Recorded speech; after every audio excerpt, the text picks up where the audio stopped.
Hello and welcome to my first video in ages, and today it is a brief summary of my French Napoleonic army to date, which I've kind of been working on for a few months but not sort of at full pelt, just with the kind of world returning to normal for a few months. Obviously it's kind of going back in the wrong direction at the minute, but being out socialising, seeing friends and family a lot more, which means less time for wargaming.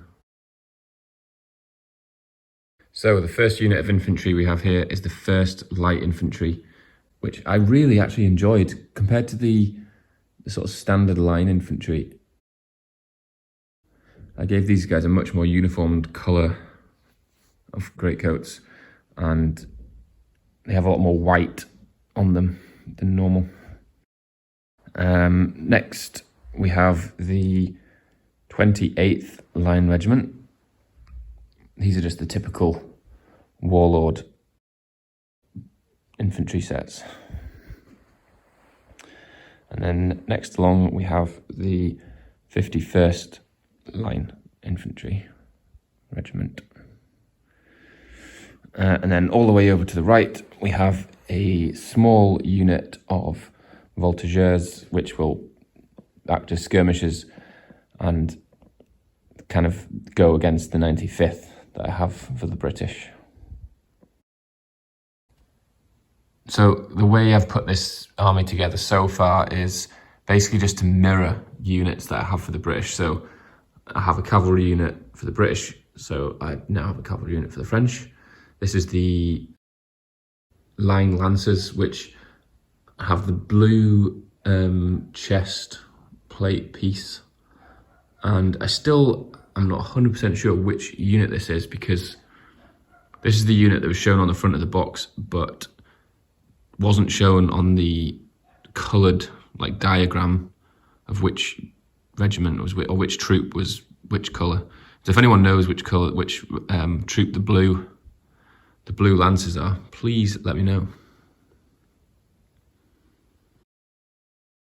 So next along, obviously you can't really have a French army without some of the Old Guard. This is the Victrix Old Guard set in greatcoats. This is the 1st Old Guard regiment. I literally just started doing another regiment of these guys yesterday. Basically in my British army I have a lot of Highlanders who are tough fighters, so just to even things up a bit, I'm going to make sure that there's a good proportion of Old Guard units in this French army. This is actually the first time I've got all of this army out in one go, and what I can immediately tell already is I'm lacking command. I have one lonely officer on a small base, so this army really needs another officer and probably a general added to it, which means potentially getting Napoleon. And then finally, I have a 6-pounder cannon, again, which came as part of the French starter army. This is the metal one. I really wish Victrix would do a cannon set like they do for the British, with the three cannons, with 3 limbers, all the crew, such a good deal, and it looks great on the table. I think we need more cannons for this army as well. It's just one lonely cannon looks a bit sorry for itself. So that's basically it. Not a very long one today. I've got a bit more work to do on this army. I think just there's a few gaps that need filled. Bring it up to strength. Make sure we have a fair fight against the British army that I have.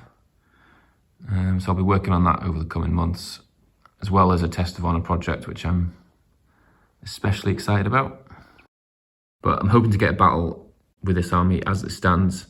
I'll just match it unit for unit with the British, just so we can get some battle reports done, because I haven't really used these guys yet, and there's been a lot of hours of building and painting. I want to use them in the battle. Well, thanks again for watching. Really hope you've enjoyed this. There'll be more of these to come, plus battles, which is very exciting. Cheers.